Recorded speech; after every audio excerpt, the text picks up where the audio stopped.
Assalamualaikum warahmatullahi wabarakatuh. Perkenalkan kami dari kelompok 9. Sebelumnya yang terhormat Bapak Dimas selaku dosen dari Teknik Geotermal. Di sini kami ingin mempresentasikan hasil diskusi kami mengenai analisis sumber air panas non-vulkanik yang ada di Indonesia, serta implementasi dari Enhanced Geothermal System atau EGS di Perancis. Sebelumnya, saya ingin memperkenalkan member daripada tim kelompok 9. Yang pertama ada Randy Mailana Putra. Halo, perkenalkan Kak. Yang berikutnya ada Kemal Gibran. Yang berikutnya ada Isnur Aziza. Lalu ada saya sendiri, Asalan Umar. Lalu ada Khairunisa Al-Fatah Harahab. Lalu ada Arif Aulia Fikri. Langsung saja kita masuk ke topik yang pertama, yaitu sumber air panas non-vulkanik yang ada di Indonesia.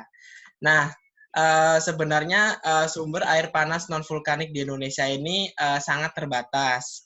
Karena apa? Mayoritas atau sebagian besar sumber air panas yang ada di Indonesia berasosiasi dengan vulkanik. Namun, kami telah menemukan salah satu contoh, yaitu yang berada di Provinsi Kalimantan Selatan. Nah, lokasi Provinsi Kalimantan Selatan ini berlokasi di Kabupaten Hulu Sungai Tengah, lalu Kabupaten Hulu Sungai Selatan, dan Kabupaten Kota Baru, di mana sumber air panas non-vulkanik tersebut tersebar di 5 daerah, antara lain di Hantakan, Tanuhi, Batu Bini, Lok Bahan, dan Sigam. Nah, lalu dari mana sih sumber air panasnya kalau nggak berasosiasi dengan kegiatan vulkanik?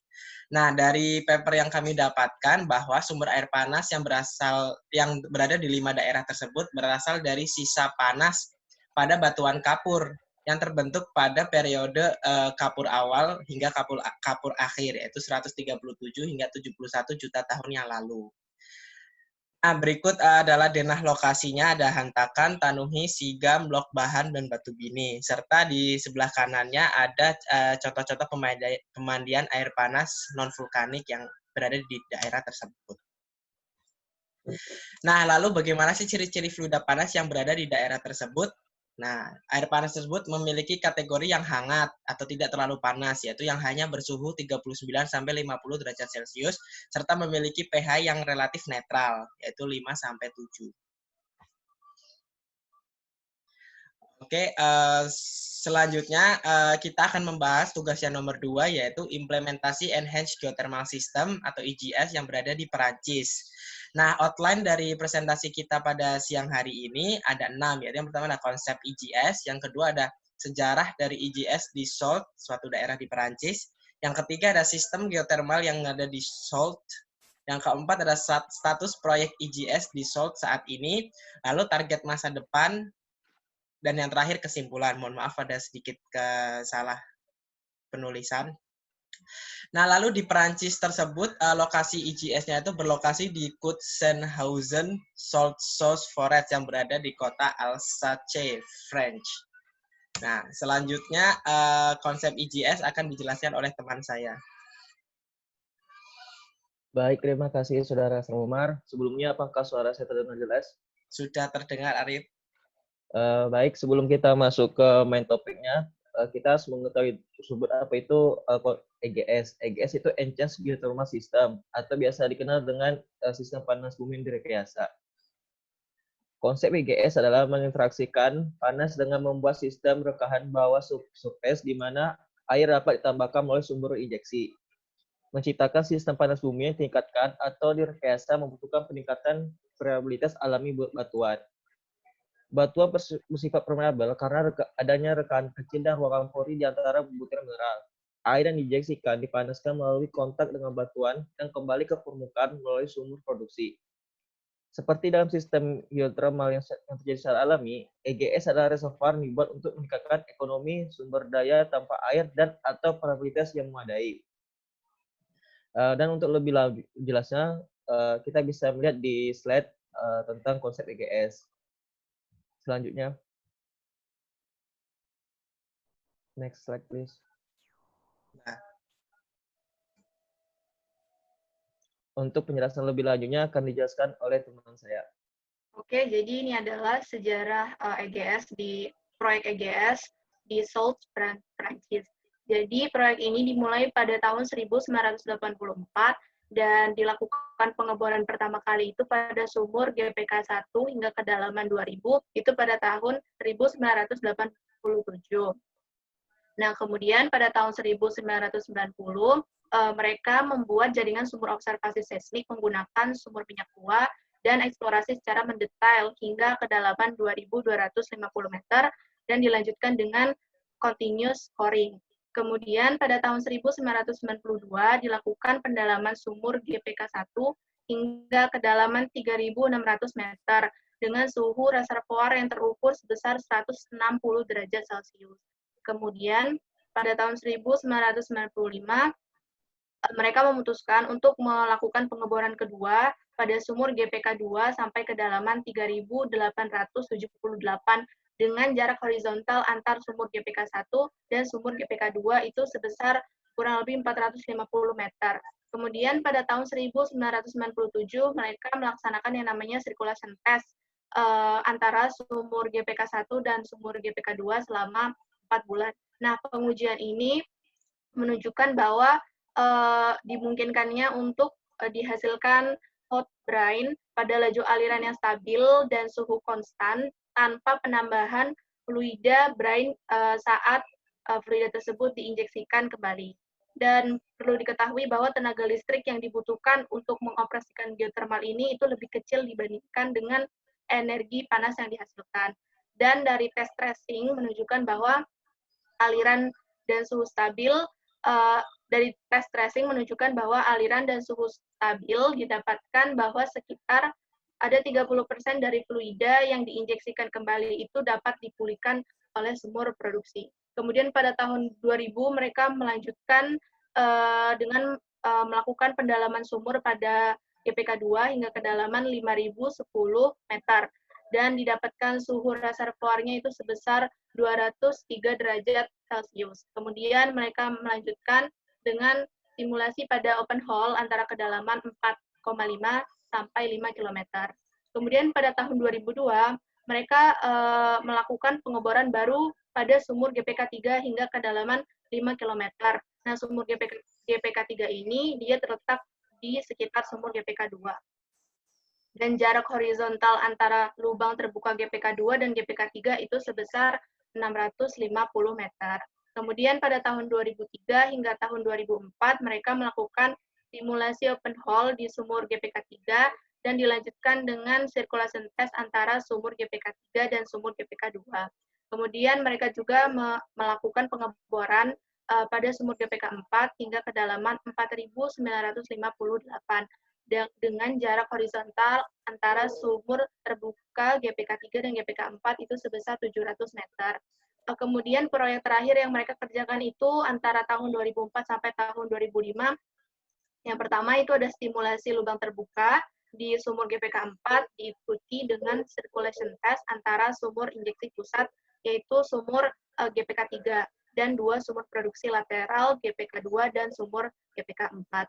Nah, perlu diketahui juga bahwa sumur GPK 3, sumur GPK 2 dan sumur GPK 4 itu dibor pada satu platform yang sama untuk mengurangi resiko korsleting hidrolik. Dan ketiga sumur tersebut dibor antara terpisah jaraknya 600 sampai 700 meter di kedalaman. Nah, tujuan dari konfigurasi dibor pada satu platform tersebut adalah untuk meminimalisir pembangunan surface facility, yang mana nanti pipa transmisi fluida yang akan dipasang di masa mendatang akan memiliki panjang yang lebih pendek. Selanjutnya akan dilanjutkan oleh rekan saya.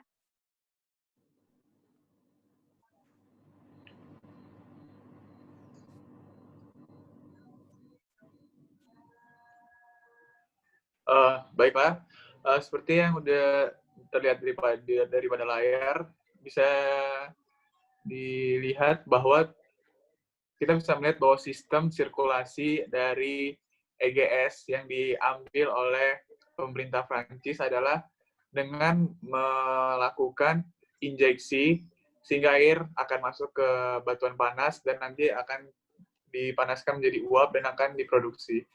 Sebelumnya, saya ingin menjelaskan sedikit tentang kondisi dari reservoir EGS salts ini sendiri. Sebenarnya kalau bisa di-zoom gambarnya, itu bisa terlihat banyak sekali garis-garis kecil yang melambangkan adanya fracture atau permeabilitas yang disebabkan oleh hydrothermal alteration. Karena adanya proses hydrothermal alteration ini, permeabilitas dan fracture yang dihasilkan pada batuan itu sangatlah kompleks dan random. Sehingga untuk mengembangkan sistem panas bumi EGS ini sendiri tidaklah mudah. Bisa dilihat bahwa pemerintah itu sendiri melakukan pengembangan dengan melakukan semua analisis semua parameter yang ada, seperti hydrothermal altered rock volumes, geomechanical fluid composition, fluid rock interaction, in situ stress regime, and 3D geometry. Hal ini dilakukan karena pemerintah benar-benar tidak ingin melakukan adanya kerugian jika eksplorasi yang mereka lakukan sia-sia. Mereka melakukan semua analisis ini agar hasil yang dihasilkan nantinya lebih jelas. Untuk geothermal salts ini sendiri bisa dilihat bahwa heat source-nya itu merupakan dry rock yang panas. Sehingga untuk sistem geothermal sendiri kita membutuhkan yang namanya fluida. Oleh karena itu, untuk melakukan hydraulic fracturing, selain kita menaikkan permeabilitas, kita harus memastikan adanya konektivitas antara sumur injeksi air kita dan sumur produksi. Oleh karena itu tadi pengembangannya cukuplah kompleks, sehingga ketika kita melakukan hydraulic fracturing, kita juga melakukan stimulasi agar fracturing yang kita hasilkan itu sesuai dengan apa yang kita rencanakan.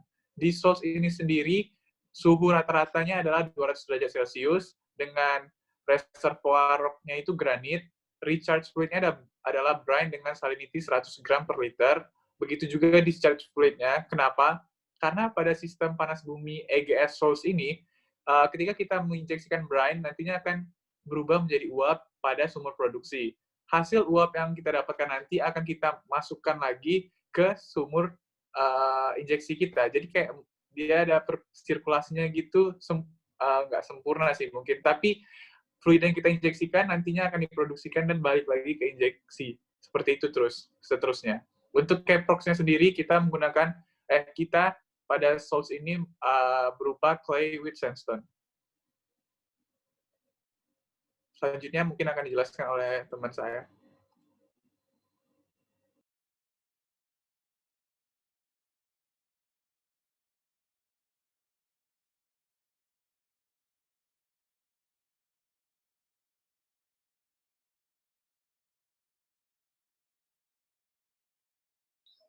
Oke, pada di daerah salt ini, profil thermal dibagi menjadi dua bagian utama. Yang pertama ada wilayah atas dan yang kedua ada wilayah bawah. Nah, yang wilayah paling atas ini memiliki gradien panas yang tinggi, yaitu hingga mencapai 100 derajat Celcius dalam 1 kilometer. Nah, lalu untuk wilayah pada bagian bawah memiliki gradien panas yang relatif jauh lebih rendah daripada bagian atas, yaitu yang hanya berkisar 10 derajat Celcius tiap penambahan kedalaman 1 km. Nah, lalu pada basement, pada di daerah salt ini, basementnya merupakan batuan granit yang memiliki panas rata-rata 30 derajat Celcius tiap penambahan 1 km. Oke, agak lemot. Baik. Silakan Randy. Oke, untuk status proyek EGS di SALT saat ini. Jadi saat ini lapangan SALT ini dioperasikan oleh IS Geothermi atau ISG, di mana lapangan ini udah keluar belum? Masih. Oke. Di mana lapangan ini sudah dieksploitasi dari tahun 2016, dan lapangan ini saat ini itu mempunyai 3 sumur aktif, di mana terdapat 2 sumur injeksi dengan 1 sumur produksi. Nah, pada saat ini juga lapangan salt itu memproduksikan brine dengan suhu 150 derajat hingga 160 derajat Celcius dengan rate produksi itu sekitar 30 kg per second atau 30 liter per second. Nah, brine-brine yang sudah diproduksikan ini kemudian diubah menjadi daya listrik menggunakan suatu alat yang dinamakan organic cranking cycle, dengan kapasitas yang dapat dihasilkan yaitu sebesar 1,7 megawatt untuk daya listriknya.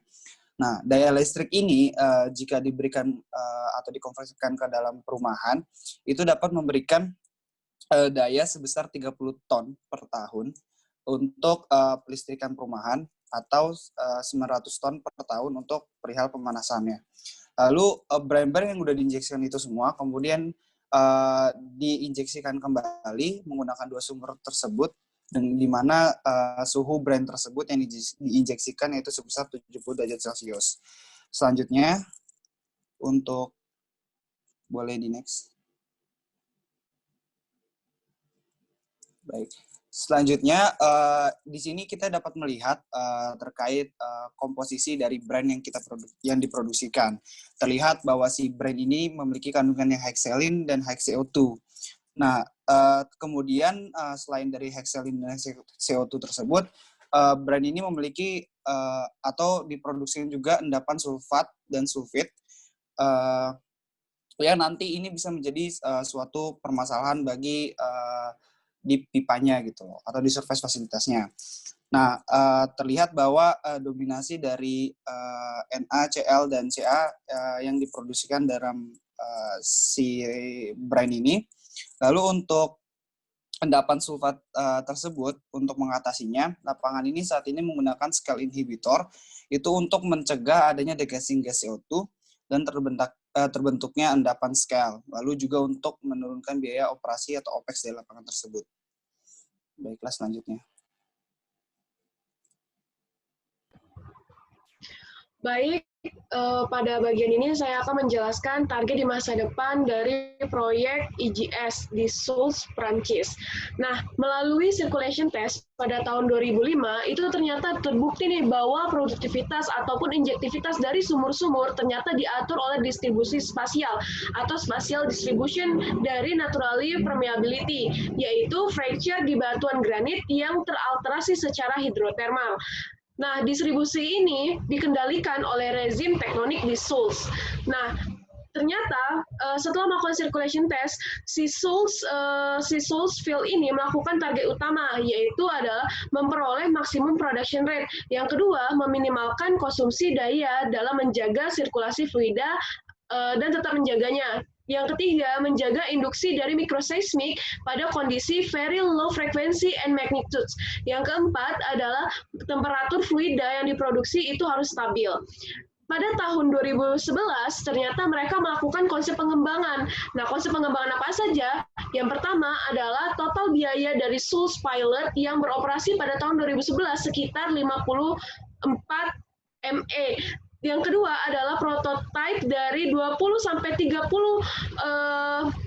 million watt elektronik akan mengikuti pilot pertama yang berproduksi sekitar 1,5 megawatt electricity. Yang ketiga adalah unit produksi skala besar dengan sistem dari Souls EGS dapat mengubah dunia dengan energi yang lebih bersih dan berkelanjutan, melestarikan bahan bakar fosil dan membatasi emisi GHG, serta memungkinkan produksi listrik berkelanjutan 8.000 jam per tahun ketika malam maupun siang hari, dan pada apapun kondisi iklimnya.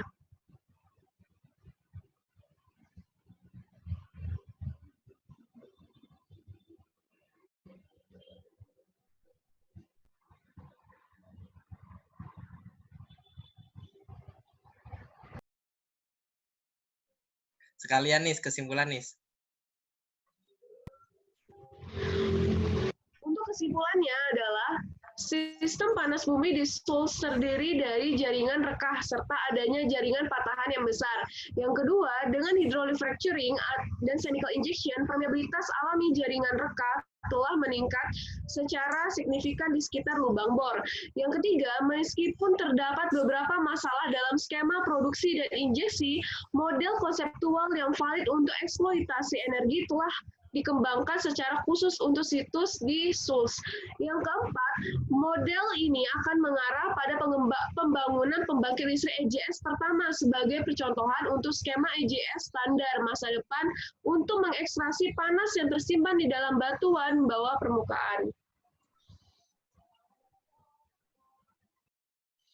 bentar. Oke, cukup sekian presentasi dari kelompok 9 tentang implementasi. Astagfirullah. Cukup sekian presentasi dari kelompok 9 tentang implementasi enhanced geothermal yang berada di Perancis. Berikut merupakan referensi yang kita pakai. Kurang lebihnya kami mohon maaf atas segala kekurangannya. Dan apabila ingin ada yang ditanyakan, bisa langsung saja menghubungi salah satu dari kita melalui Microsoft Teams. Saya mewakili kelompok 9 mengucapkan terima kasih yang sebesar-besarnya. Wassalamualaikum warahmatullahi wabarakatuh. Waalaikumsalam warahmatullahi wabarakatuh. Ini langsung di stop berarti.